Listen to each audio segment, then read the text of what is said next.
play Kaepernick supporters rally at NFL headquarters 214. Josina Anderson says the people who came out to back Colin Kaepernick were given courage from the recent events in Charlottesville, Virginia, and Boston. 2,141,120 AMETNEW York supporters of former San Francisco 49ers quarterback Colin Kaepernick, who refused to stand for the national anthem to protest police brutality against black people, showed their solidarity with him and his cause at a rally outside NFL headquarters Wednesday, demanding that he be signed by the start of the regular season next month. But organizers are denied an audience with high-ranking NFL officials. "I do not think he is done," a head coach without a quarterback opening said. "I think he can still play." A panel of NFL execs and coaches weigh in on Colin Kaepernick's past, present and future. Henry Aaron says Colin Kaepernick is getting a raw deal, while the NAACP has asked for a meeting with NFL Commissioner Roger Goodell, saying it is no sheer coincidence that the former 49ers QB is still unsigned. More than 1,000 people, many wearing jerseys bearing Kaepernick's name, crowded the steps outside the NFL's Midtown Manhattan offices. Kaepernick, who once took the 49ers to the Super Bowl, opted out of his contract with the team in March and remains unsigned.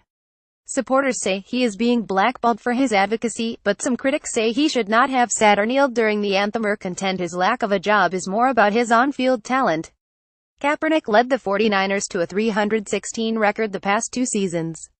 Chants at the demonstration included "Boycott, Boycott." Women's March organizer Tamika Mallory, addressing football fans, said, "I don't care how long you've been watching football, if they don't stand up for your children, turn the damn TV off."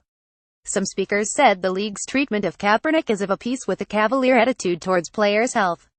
"How in the world can we call ourselves the land of the free, the home of the brave, and you get vilified and criminalized just for speaking your mind?" the Rev. Jamal Bryant said. The NFL has proven with their treatment of Colin Kaepernick that they do not mind if black players get a concussion. They just got a problem if black players get a conscience. More than 1,000 people attended a rally in front of the NFL's offices in New York in support of unsigned quarterback Colin Kaepernick. Drew Anger RGT Images. Earlier Wednesday, the NAACP called for a meeting with the NFL to discuss the fate of Kaepernick, who was born to a white woman and a black man but was adopted by a white couple. The civil rights organization's interim president, Derek Johnson, said in a letter to NFL Commissioner Roger Goodell that it's apparently no sheer coincidence that Kaepernick isn't on a roster. "No player should be victimized and discriminated against because of his exercise of free speech," Johnson said. "To do so is in violation of his rights under the Constitution and the NFL's own regulations."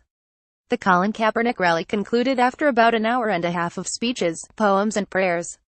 Hard to tell how many people were outside the NFL headquarters in NYC, but suffice to say it was a lot more than the approximately 70 who showed up in the first rally back in late May.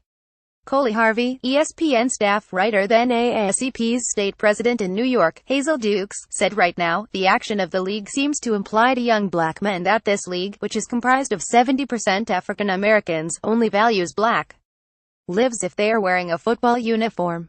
Goodell has said the league isn't blackballing Kaepernick. Some other players followed Kaepernick's actions last season, and some are doing so in this year's preseason. On Monday, a group of Cleveland Browns players prayed in silent protest during the national anthem. Among those kneeling was a white player, Seth DeVav. Another white player, Britton Colquitt, did not kneel but kept his hand on the shoulder of a teammate who did. That protest earned the ire of an Ohio Supreme Court justice, the lone Democrat holding an Ohio statewide office. Justice Bill O'Neill wrote on Facebook that he wouldn't attend any games at which draft-dodging millionaire athletes disrespect the veterans who earned them the right to be on that field. "Shame on you all," he said.